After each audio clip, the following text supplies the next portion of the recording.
안녕하십니까, 대통령입니다. 지난 한 주간 독일, 덴마크, 프랑스를 방문하고 귀국하는 비행기 안에 있습니다. 그래서 소음이 많습니다. 이야기해 주시길 바랍니다. 이번 순방에서는 오는 7월 1일 한 EU FTA 발효에 따른 유럽과의 경제협력 강화와 함께 녹색 성장을 위한 새로운 국제적 파트너십을 마련한 성과를 거두고 돌아왔습니다. 이와 함께 금년 11월 칸느 G20 정상회의의 어제 동북아 경제 안보, 중동 민주화 등 범세계적인 문제들에 관해 폭넓게 의견을 나누었습니다. 첫 순방지인 독일에서는 메르켈 총리와의 회담을 통해 한EU FTA를 통한 교육 확대를 중점적으로 논의했습니다. 독일과의 지난해 교역은 250억 달러로 금년 7월 한EU FTA가 발효되면 아마도 5년 내에 그 2배인 500억 달러가 넘을 것으로 예상됩니다.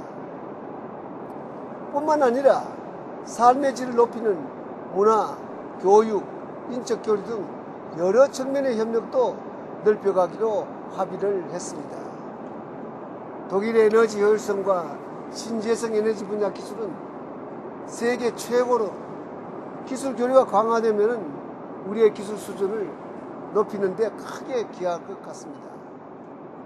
G20 정상회의와 관련하여 독일은 우리가 작년에 제기한 개발 의제가 신흥국, 궤도국과의 경제협력을 새로운 차원으로 올려놓았다고 높이 평가하고 앞으로 이 의제를 발전시켜 나가는데 적극 협력하기로 했습니다. 남북 문제와 관련하여서 독일은 분단 극복을 위한 동반자 역할을 강력하게 약속을 했습니다. 작년 연평도 표격 도발 때 메르켈 총리는 바로 전날을 걸어서 우리의 대북 정책을 지지한 바가 있습니다. 말뿐만 아니라 북한의 도발에 대한 항의하는 뜻으로 평양 주재 독일 대사를 즉각 소환하는 조치를 취했습니다. 독일 통일 당시에 주역들과 만나 통일의 경험과 지혜를 듣는 기회도 가졌습니다. 통일 직전 동독의 마지막 총리였던 더 메이지에르 그리고 당시 통일 관련 문서에 서명하고 국방과 경제 통합을 주도한 서독 지역 주역들은 평소에 듣던 이야기나 자료에 없는 깊은 내막을 실감나게 전해주었습니다. 정말 유익하고 생생한 정보와 소중한 지혜를 얻을 수 있었기 때문에 이번 방문 중 최대 성과 중에 하나였다고 생각합니다. 금년 하반기에는 이분들을 한국에 초대해서 다가올 남북 통일에 관해 우리 전문가들과 이야기를 나눌 기회를 마련할 예정입니다.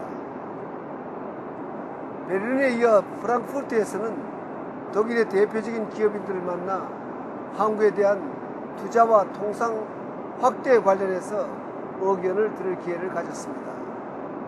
이 자리에서 독일 기업인들이 한EU FTA에 큰 기대를 걸고 있는 것을 확인할 수 있었습니다. 프랑크푸르트에 이어서 덴마크를 방문했습니다. 1959년 수교일에 국빈 방문은 이번이 처음이었습니다. 양국은 이번에 한국 덴마크 녹색협력을 위한 공동선언을 통해서 세계사에 유례없는 녹색성장 동맹을 출범시켰습니다. 그동안 안보와 경제 동맹은 많았지만은 녹색성장 동맹은 아마 세계 최초가 아닌가 합니다. 양국 정부는 물론 민간기업, 연구기관과 대학에 이르기까지 모두 9개 분야에서 전략적 파트너십을 맺고 구체적인 협력을 추진해 나가기로 했습니다. 세계 최고 수준의 녹색 기술을 가진 덴마크와의 협력은 우리 경제의 새로운 전기를 여는 소중한 계기라고 확신합니다. 덴마크 경제는 녹색 성장 분야 산업이 미래의 성장 동력이자 고용 친화적이라는 사실을 실증하고 있습니다. 덴마크의 친환경 기술 제품 수출은 2000년에서 2008년 사이 2.5배 이상 증가하여서 전체 수출의 11%를 차지했습니다. 양국은 또한 개도국의 기후변화 대응을 돕는 데 협력하기로 했습니다.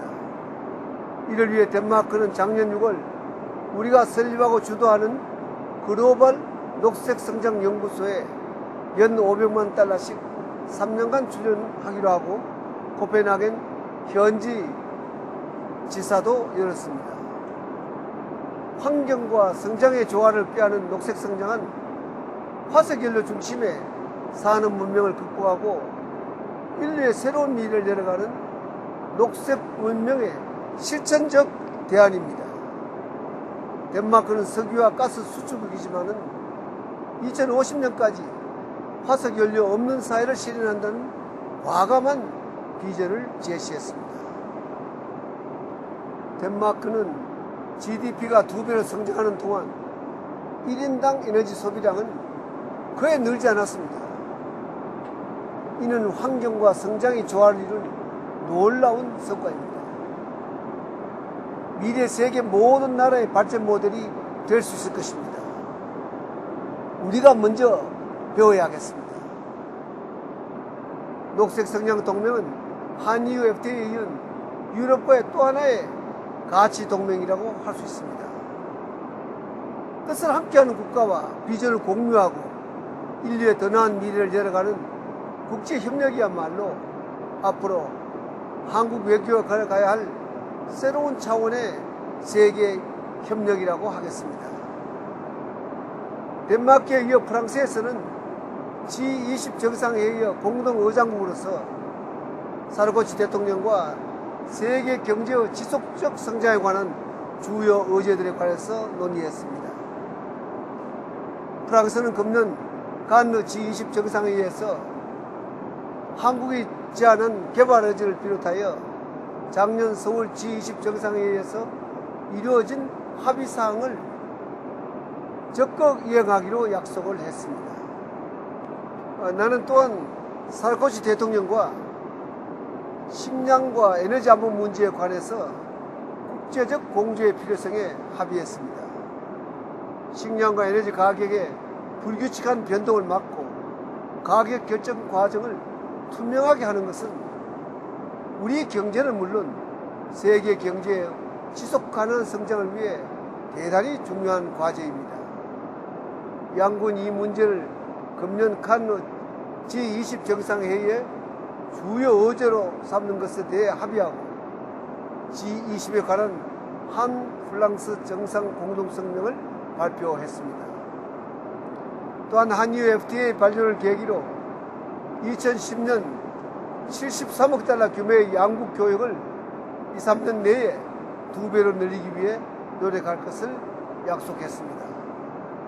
존경하는 국민 여러분, 작년 서울 G20 정상회의를 계기로 우리의 국제적 위상이 높아지면서 협력의 범위도 한층 넓어졌습니다. 이제 국제사회는 주요 세계 문제에 대한 대한민국의 입장을 경청하는 단계에 왔습니다. 이제 우리는 국제관계에 있어 새로운 전환기를 맞이하고 있습니다. 이제 우리도 세계, 미래, 가치를 기반으로 하는 새로운 협력의 방향을 모색해야 하겠습니다. 이번 순방은 이를 위한 하나의 노력이었다고 생각합니다. 미래에 통일된 나라를 위한 국제적 기반을 닦고 녹색 선진국을 위한 토대를 다져야 하겠습니다. 미래의 경제 성장을 위한 초석을 놓아야 하겠습니다. 미래는 준비하는 사람의 것입니다. 국가도 이와 마찬가지입니다. 우리는 이미 준비에 나섰고 세계로부터 지지와 인정을 받고 있습니다. 저는 이번 순방에서 바로 그 점을 확인할 수 있었습니다.